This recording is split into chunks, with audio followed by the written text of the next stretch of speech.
Hey, Jay here. Today we're going to take a look at a really cool bike. I like the KTM and Husqvarna 250s. They're really good bikes. They're fun. 2016 and up is all the newer generation engine. And we've been making these 270 kits. And we did so with Jamie at Twisted. We've done so with Racetech. They're really fun bikes. This bike that we're looking at here, we did with SwapMotoLive, and really cool bike. Michael Sleater rode it. Don Maeda shot this bike. Really cool bike build with Twisted and the Cylinder Works 270 kit. This thing just really comes alive. So really cool bike. We're gonna give you a little look at this thing and talk about it right now. Okay, so as you can see, the bike is very unique looking. We got the frame powder coated, kind of a flow yellow by San Diego Powder Coating out here in California, and they do an amazing job on frames. Unfortunately, it can be kind of difficult, expensive to ship frames back and forth, so it's always better to maybe use your local powder coating guy. But they do a great job, and we've got our UFO plastic with Decal Works graphics to custom make this thing look kind of like unlike anything else out there, with the black plastic flow, this toxic yellow they call it from Decal Works. Looks really cool.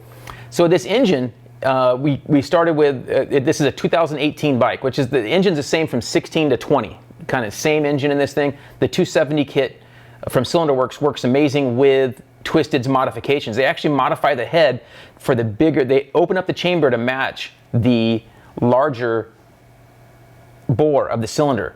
And that allows this thing to really make some horsepower. This thing makes about 9 or 10 more horsepower than a stock KTM Husky. So it's amazing. ICW rebuilt our, strengthened up our radiators, and they do a great job on that stuff.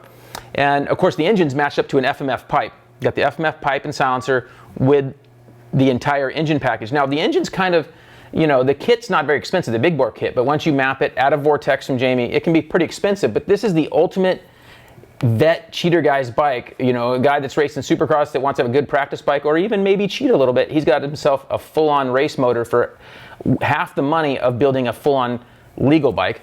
Or a vet guy who doesn't want to ride a heavy 450, he has another option.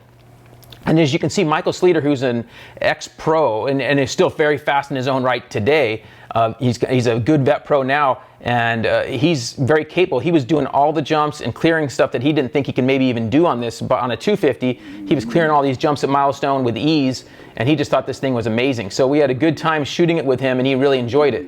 Now, as far as the suspension goes, we're not huge fans of the air fork. It's a good fork. It's the best air fork out there, but it is still an air fork.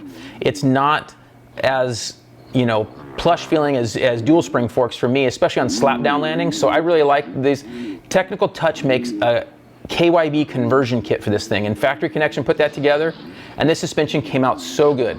So really happy with the way this suspension performs. It's really good. And as you can see, the bike just looks amazing. We added the Hinson clutch because we want to really have good plates in there. The stock components are actually pretty good. So with just the addition of the plates and cover, this thing, you know, is really good. Got our Super Sprox chain and sprockets.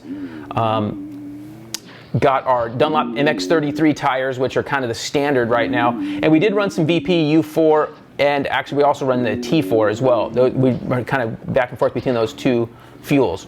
Uni filter, and then the air filter cage, we take the backfire screen off by running a 2-stroke cage, which is simple. You just buy a 2-stroke cage off of any 2-stroke for a KTM, and it goes right in. Any of the same year KTMs, and it goes right in. Really good bike, just a ton of fun, and it is so much blast to ride. So hopefully you enjoyed this look at this Husky 270, and hopefully we'll see you out at the track or trail soon.